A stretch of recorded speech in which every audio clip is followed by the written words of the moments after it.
ये जो किसान आंदोलन चल रहा है इसको आप किस तरीके से देखते हैं? देखिए जितेंद्र, आंदोलन एक बहुत ग्रेविटी वाला वर्ड होता है। मैं हमेशा बोलती हूँ कि आंदोलन के लिए मेरे मन में बहुत सम्मान है। बहुत बड़े बड़े लीडर्स हमारे देश के हमें आंदोलन सिखा कर गए हैं। आंदोलन करने का इजाज़त हमें हमारे देश का संविधान देता है। आंदोलन करने का एक संवैधानिक तरीका होता है। आंदोलन की कुछ जेन्युइन मांगें होती हैं, आंदोलन का कोई जेन्युइन नेतृत्व होता है और आंदोलन को आपको रिटन फॉर्म में अपनी मांगें सरकार तक पहुँचानी होती हैं। अभी हम थोड़े टाइम से देख रहे हैं कि आंदोलन की आड़ में देश में अराजकता फैल रही है, आंदोलन की आड़ में देश में अपराध हो रहे हैं और तो और देश को जला दिया जा रहा है, खुल्लम खुल्ला जला दिया जा रहा है। और ये बोल के कि हम तो अपने कॉन्स्टिट्यूशन जो हमें अधिकार देता है उसका सम्मान कर रहे हैं या उसको प्रोटेक्ट कर रहे हैं, तो ये एक नैरेटिव क्रिएट कर दिया जा रहा है। स्पेसिफिकली किसान आंदोलन के बारे में मैं 3 पॉइंट ज़रूर टेक्निकल बोलना चाहूँगी कि शुरू में किसान आंदोलन करवाने वाले लोगों ने लोगों में भ्रम फैलाने की कोशिश करी कि हमारी बस एक मांग है कि आप एमएसपी मत ख़त्म करिएगा। हमारे जो एग्रीकल्चर मिनिस्टर हैं, यूनियन मिनिस्टर हैं नरेंद्र सिंह तोमर जी, उन्होंने ऑफिशियल स्टेटमेंट दी कि एमएसपी नहीं ख़त्म की जाएगी, हम आपको गारंटी दे रहे हैं, हम आपको लिख के भी देने को तैयार हैं कि एमएसपी ख़त्म नहीं होगी। लेकिन फिर भी इनका सो कॉल्ड आंदोलन ख़त्म नहीं हुआ। दूसरा, इन्होंने झूठ फैलाने की कोशिश करी कि जब आप प्राइवेट मंडियां बना देंगे तो सरकारी मंडियां ख़त्म हो जाएंगी, तो उसके बाद प्राइवेट मंडियां किसानों का शोषण करना स्टार्ट करेंगी। शुरू में एकदम सुन के मुझे भी लगा कि शायद ऐसा हो सकता है, बट देन जब उसके बारे में मैंने और ज़्यादा पढ़ा तो आई रियलाइज़ कि फूड कॉरपोरेशन ऑफ इंडिया है, हर साल भारत में खाद्य सामग्री लेकर ख़रीद के स्टॉक करके रखी जाती है सूखे से बचने के लिए, अकाल से बचने के लिए। एक एडिशनल एक बैकअप स्टॉक होता है। तो कैसे सरकारी मंडियां बंद हो जाएंगी? आप कितनी भी प्राइवेट मार्केट्स बना दीजिए, सरकारी मंडियां कभी ख़त्म नहीं होने वाली हैं। तो किस तरह से ये लोग झूठ बिल्कुल भ्रम फैला के लोगों को इमोशनल करके साइट करते हैं और उनको देश के खिलाफ खड़ा करने की कोशिश करते हैं। एक और मैं last but not the least एक इम्पॉर्टेंट पॉइंट बोलना चाहती हूँ कि कुछ राज्यों की सरकारें और कुछ स्टेट पॉलिटिक्स करने वाले लोग भी इसको आंदोलन का रूप देके अपनी राजनीति, खोई हुई राजनीति चमकाने की कोशिश कर रहे हैं। देखिए, जो एग्रीकल्चरल इश्यूज़ होते हैं वो हमारे संविधान में कॉन्करेंट लिस्ट में आते हैं। दैट मीन्स केंद्र भी उन पे कानून बना सकती है और राज्य सरकार भी उन पे कानून बना सकती है। तो अगर पंजाब सरकार को या दिल्ली में केजरीवाल जी को या किसी भी स्टेट की गवर्नेंस को अगर कोई प्रॉब्लम है किसान कानूनों से या उसमें आप कोई चेंज करना चाहते हैं तो आप अपने स्टेट के लेवल पे कर लीजिए। आप क्यों नहीं कर रहे हैं? अगर आप सही में किसानों के हमदर्द हैं, आपकी जेन्युइन मांग है। एक्चुअली जेन्युइन मांग नहीं है जितेंद्र, मैं हमेशा बोलती हूँ आंदोलन नहीं चल रहा है ऐसी नागरिकता कानून में जिसमें मुसलमान का नाम भी नहीं था, उसमें मुसलमानों के दिमाग में ये डर डालने की कोशिश करी गई कि आपको भारत से निकाल दिया जाएगा, मुसलमानों को भारत से निकाल देंगे। तो इस तरह का ये नैरेटिव बिल्डिंग भारत के खिलाफ करते हैं। मैं तो बोलूँगी कि ये भारत तोड़ो आंदोलन है।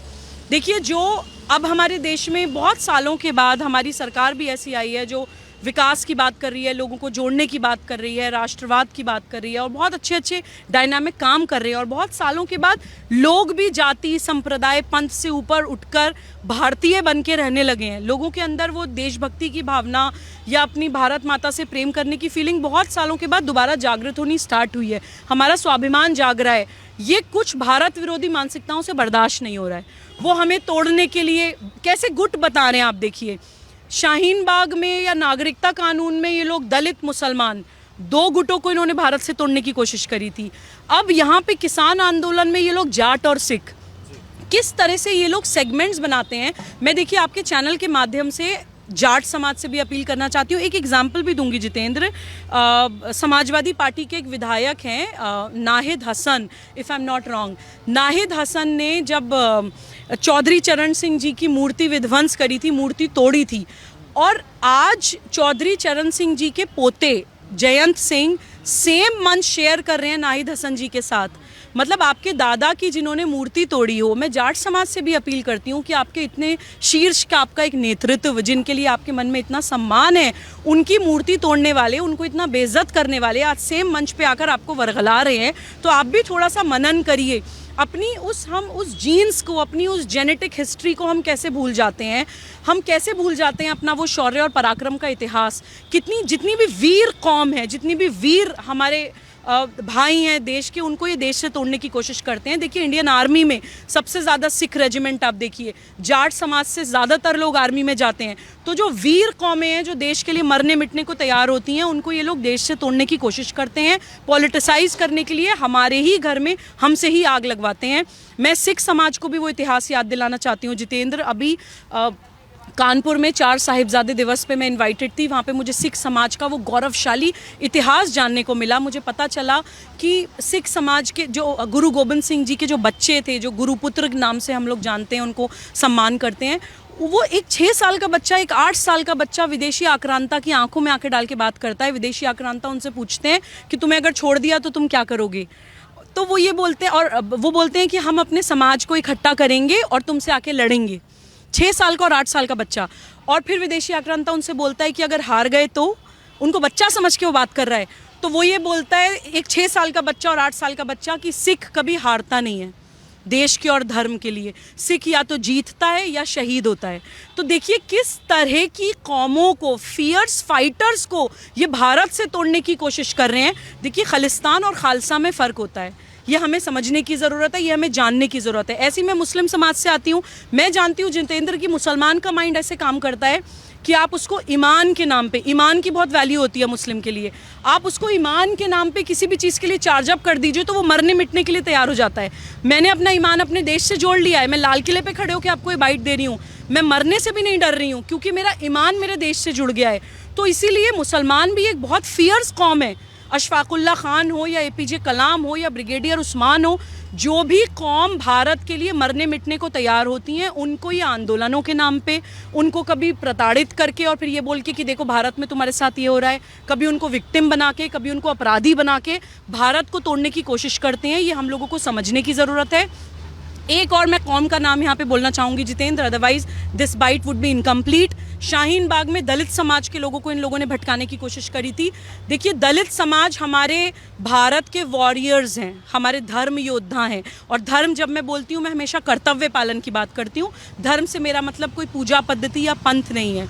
देखिए जिस टाइम विदेशी आक्रांताओं ने भारत पे आक्रमण किया था और वो जबरन धर्म परिवर्तन करवा रहे थे, उस टाइम एक समाज ने मना कर दिया था कि कुछ भी कर लीजिए आप हमारे साथ, हम धर्म परिवर्तन नहीं करेंगे। तो उनको ह्यूमिलिएट करने के लिए, उनको धर्म परिवर्तन के लिए मजबूर करने के लिए उनसे निकृष्ट काम करवाए जाते थे। तो जो दलित भाई आज के टाइम में दलित हैं, वो वही लोग हैं जिन्होंने धर्म परिवर्तन करने से मना कर दिया था, जो किसी भी कीमत पे नहीं झुके उन आक्रांताओं के सामने। तो कभी भी आप देखिएगा कि हमेशा उस समाज को तोड़ने की कोशिश करेंगे जो फियर्स है, जो भारत माता के सपूत हैं और भारत माता के ऐसे बच्चे, ऐसे बेटे और बेटियां जो अपनी माँ के लिए जान भी देने से गुरेज ना करें। ऐसे लोगों के दिमाग में ये बांटने की राजनीति करते हैं, अलगाववाद के बीच डालते हैं, उनको अपराधी बनाते हैं और बच्चों से, बेटों और बेटियों से ही अपने माँ का आंचल जलवाते हैं। ये वो वाली मानसिकता है जितेंद्र। और पंजाब पॉलिटिक्स के बारे में भी मैं एक बात ज़रूर क्विकली बोलना चाहूँगी कि देखिए खालिस्तानियों के जो एक टाइम था कि प्रभुत्व था पंजाब में, और पंजाब बहुत टाइम तक एक टेरर आउटफिट से जूझा है, लेकिन अब वो पंजाब उस चीज़ से बाहर निकल गया है। कश्मीर इन लोगों के चंगुल से बाहर आ गया है, बंगाल इन लोगों के चंगुल से बाहर आने वाला है। तो ये लोग बौखला रहे हैं। अब इन लोगों की नज़रें हैं कि किसी तरह से पंजाब को हाईजैक कर लिया जाए, किसी तरह से सिख समाज के बच्चों में खालिस्तानी वाला इमोशन जगा के उनको भारत से तोड़ दिया जाए। लेकिन ये ना भूलें, ये कतई ना भूलें कि कुछ लोग अराष्ट्रीय हो सकते हैं, क्लूलेस हो सकते हैं, कंफ्यूज्ड हो सकते हैं, लेकिन देशद्रोही नहीं है। हमारी जो कौम है, जो हमारी वीर कौमें हैं, वो देशद्रोही नहीं है जितेंद्र। उनको सिर्फ अपना सही इतिहास जानने की ज़रूरत है, उनको सिर्फ नेशनल पॉलिटिक्स को सही तरह से समझने की ज़रूरत है, उनको अपना नेतृत्व ठीक करने की ज़रूरत है। जिस दिन उनको समझ आ गया, जिस दिन भारत के मैप पे बैठ के उन्होंने स्थिति समझ ली या भारत का वो इतिहास जान लिया, अपनी कौम का वो इतिहास जान लिया, मुझे नहीं लगता कि उनको किसी भी मोटिवेशन की ज़रूरत पड़ेगी या कोई भी उनको भारत के खिलाफ भड़का पाएगा। ये मैं गारंटी के साथ आपके चैनल के माध्यम से द्वारा किया जा रहा है। देखिए जितेंद्र, मैं हमेशा कुछ एंटी नेशनल फोर्सेस को गिनवाती हूँ। बहुत लोगों को लगता होगा कि eight the cost of sounding repetitive, मैं स्टिल बार बार उन फोर्सेस के नाम लेती हूँ कि देखिए कुछ भारत विरोधी मानसिकताएं जो 6 कैटेगरीज में डिवाइड होते हैं, जो इनका मेन मकसद भारत को तोड़ना है, दिन रात वो भारत को तोड़ने के लिए काम कर रही हैं। देखिए वामपंथी हैं, उनकी आर्म्ड विंग्स माओवादी और नक्सलवादी हैं, और सेपरेटिस्ट एंड टेररिस्ट मूवमेंट्स हैं जिसमें गज़वाए हिंद और इस्लामिक स्टेट की सोच वाले लोग हैं, खालिस्तान बनाने की सोच वाले लोग हैं, विधर्मी राजनीतिक पार्टियां हैं जितेंद्र, जो हमारे अपने लोग हैं लेकिन वो सिर्फ सत्ता में रहने के लिए किसी भी भारत विरोधी मानसिकता के साथ हाथ मिला लेते हैं। और इंटेलेक्चुअल टेररिस्ट्स हैं, अर्बन नक्सल्स हैं जो बहुत सूटेड बूटेड है, वेल ड्रेस्ड लोग हैं, अच्छे अच्छे ऑफिसेज में, एयर कंडीशनड ऑफिसेज में बैठे हैं, ह्यूमन राइट्स की बात करते हैं, सिविल राइट्स की बात करते हैं, मीडिया में भी हैं, आर्ट्स में भी हैं, ड्रामा इंडस्ट्री को कैप्चर किया हुआ है, हाईजैक किया हुआ है, ब्यूरोक्रेसी में है, पॉलिटिक्स में है, एकेडमिक्स में है। तो इस तरह से हमारे युवाओं को भटकाया जाता है और बहुत सटल वे में, इंसीडियस वे में उनके दिमाग में जहर घोला जाता है भारत से तोड़ने के लिए। इंटरनेशनल पावर्स हैं, देखिए आप कभी भी देखिए जितेंद्र, कोई भी इस तरह का मास लेवल पे भारत विरोध होता है तो डेफिनेटली उसमें फंडिंग होती है, बिना पैसे के इतना कुछ नहीं हो सकता है। नागरिकता कानून के विरोध में आप भारत जलना देख लीजिए, या उत्तर प्रदेश में हाथरस में नैरेटिव क्रिएट हुआ था, वहाँ पर आप देख लीजिए, या अभी आप किसान आंदोलन में देख लीजिए, कहाँ से इतना पैसा आ जाता है, वेबसाइट्स बन जाती हैं, नैरेटिव बिल्डिंग हो जाती है, भारत विरोध हो जाता है, विदेशों से पैसा आना स्टार्ट हो जाता है। तो ये सब कुछ बहुत ज़्यादा स्ट्रैटेजी के साथ होता है Jitendra. Last but not the least, एक भारत विरोधी मानसिकता है, सटल कन्वर्जन मूवमेंट्स जो हमारे देश में चल रहे हैं, किसी की मजबूरी का फ़ायदा उठा के किसी का धर्म परिवर्तन या पंथ परिवर्तन कराया जाता है, आदिवासी बेल्ट में जाके या गरीब गुरबे में जो लोग रहते हैं उनके पास जाके उनका कन्वर्जन कराया जाता है। देखिए हमारे कॉन्स्टिट्यूशन का आर्टिकल 25 हमें अधिकार देता है जितेंद्र कि हम अपना religion practice, profess and propagate कर सकते हैं अपनी मर्जी से, लेकिन आप किसी को इन्फ्लुएंस करके, किसी को दबा के, किसी को टॉर्चर करके, प्रेशराइज करके या वायलेंस करके अगर किसी का पंथ परिवर्तन करते हैं वो तो सीधा सीधा अपराध है। और ऐसे बहुत से अपराध हमारे देश में संविधान का लबादा उड़ाकर हो रहे हैं। और मैं इन सारी एंटी नेशनल फोर्सेस को बार बार नाम लेकर इसलिए बोलती हूँ ताकि हम लोग ये मनन करें, ताकि हम लोग ये जाने कि हमें कितनी सारी एंटी नेशनल पावर्स से लड़ना है। आज हम लाल किले के सामने आए हैं जितेंद्र, हमने, आपने और मैंने ये डिसाइड किया था कि हम ये वीडियो लाल किले के सामने आकर शूट करेंगे ताकि जो भी देखें लोग मनन करें। वो 26 जनवरी को लाल किले की प्राचीर पे अगर तिरंगे के अलावा कोई और झंडा लहराया जाता है तो वो तमाचा है 135 करोड़ लोगों के मुंह पर, वो तमाचा है हम लोगों की भारतीयता के ऊपर, वो तमाचा है उन सभी बच्चों के ऊपर जो भारत माता की जय बोलते हैं। हम लोगों को ये सोचना चाहिए कि हमने ये होने कैसे दिया। जितेंद्र, ये सबको मनन करना चाहिए।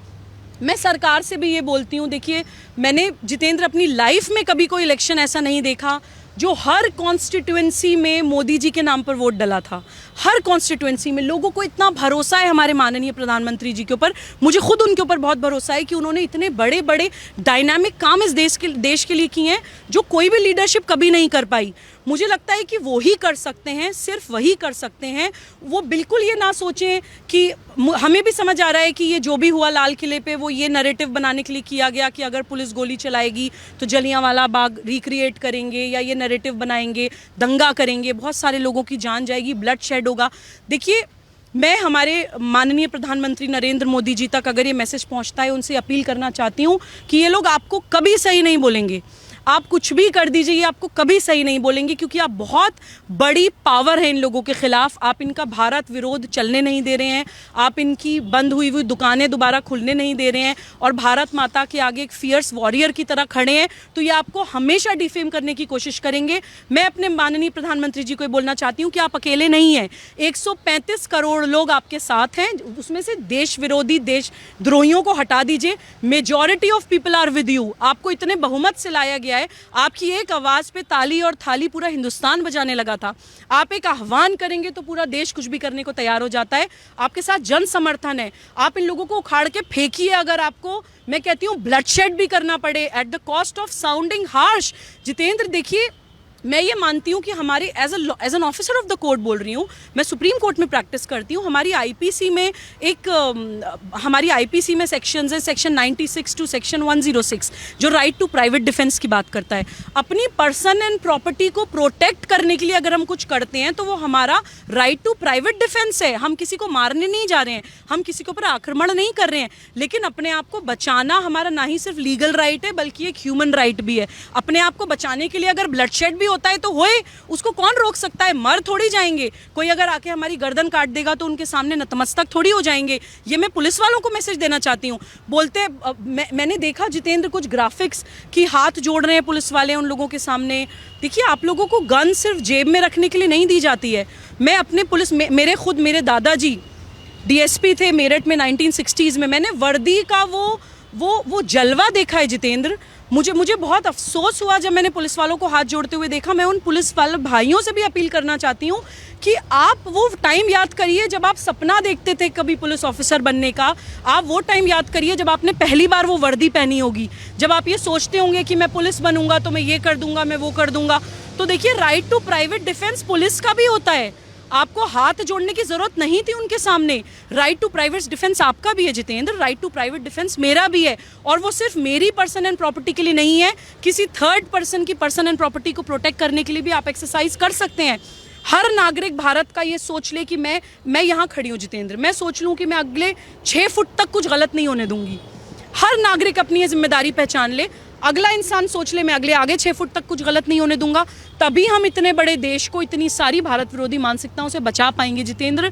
अगर आप अकेले राजसत्ता से उम्मीद करें कि 135 करोड़ लोगों को वो बचा लेंगे, तो मुझे लगता है कि बहुत अनरियलिस्टिक एक्सपेक्टेशन है जितेंद्र, बहुत अनरियलिस्टिक एक्सपेक्टेशन है। वो लोग बहुत लोगों से लड़ रहे हैं, इंटरनेशनल पावर से लड़ रहे हैं। अब समय आ गया है कि समाज सत्ता राजसत्ता का साथ दे। लास्ट मैसेज मैं समाज से भी बोलना चाहती हूँ जितेंद्र कि देखिए, भारत विरोधियों में बहुत एकता होती है, बहुत एकता होती है। आप कभी भी देखिए, कुछ भी भारत विरोध हो रहा होगा, सब एक हो जाएंगे, चाहे वो वामपंथी हो, जिहादी हो, खालिस्तानी हो, पॉलिटिकल पार्टीज़ हो, इंटरनेशनल पावर्स हो, इंटेलेक्चुअल टेररिस्ट्स हो, अर्बन नक्सल्स हो, या जो सटल कन्वर्जन मूवमेंट्स करने वाले हैं वो लोग हों, सब लोग एक हो जाते हैं।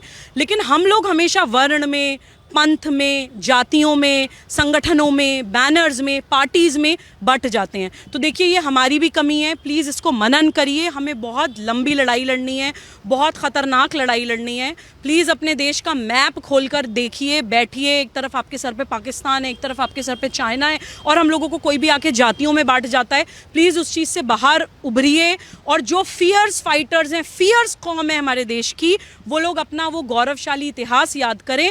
और तब इन लोगों से लड़ने के लिए मुझे लगता है कि हम लोगों को किसी एक स्पेसिफिक फोर्स की ज़रूरत नहीं पड़ेगी। बॉर्डर पे हमारी जल थल वायु सेना हमारे बॉर्डर्स प्रोटेक्ट करने के लिए बहुत सशक्त है, बहुत सक्षम है। हम लोग भारतीय नागरिक अपनी इंटरनल सुरक्षा की गारंटी ले लें, तभी समस्या का समाधान हो पाएगा। पाकिस्तान भी बहुत खुशियाँ मना रहा था मैम जब ये सब सारी चीज़ें। Absolutely, absolutely. आप देखिए, बहुत सारे लोग देखना भी नहीं चाह रहे हैं जितेंद्र। वो जो वीडियोस हैं, ग्राफिक्स हैं कि लाल किले पे तिरंगे के अलावा कोई और झंडा लहराया जा रहा है, उस पे व्यूज़ कितने कमा रहे हैं। लोग देखना भी नहीं चाह रहे हैं। मेरे पास कॉल्स आई हैं, लोग रो रहे हैं। तो देखिए, हम लोगों को भी ये मनन करना चाहिए कि हज़ारों सालों तक हमारी साइकी में, हमारी जीन्स में डर डाला गया है जितेंद्र। हम लोगों के अंदर हीन भावना डाली गई है, हम लोगों को इन्फीरियॉरिटी कॉम्प्लेक्स क्रिएट किया गया है, हम लोगों को फियर साइकोसिस क्रिएट किया गया है कि हम लोग एक होना भूल गए हैं, हम लोग अपनी संगठन की शक्ति भूल गए हैं। हम लोगों को इसलिए तोड़ा जाता है। डिवाइड एंड रूल की पॉलिसी अंग्रेज़ों पे ख़त्म नहीं हुई है, वो आज तक चल रही है। तो प्लीज़ हम उसको जानें, अपनी एकता की जो शक्ति है, अपनी संगठन की शक्ति को पहचानें, अपने देश का और जिस कौम को आप बिलोंग करते हैं उस कौम का गौरवशाली इतिहास याद करें। तब आपको पता चलेगा कि आपकी कौम के कोई भी कौम हो, आई कैन गारंटी, आपकी कौम के जितने भी फियर्स और सही मायने में नेता रहे हैं, लीडर्स रहे हैं, उन्होंने इस भारत माता के लिए अपनी जान गंवाई है। इस भारत की मिट्टी में उनका खून है। कम से कम उस खून को सम्मान दें, तभी हम अपनी कौम को आगे बढ़ाने का काम करेंगे और अपने देश को आगे बढ़ाने का काम करेंगे।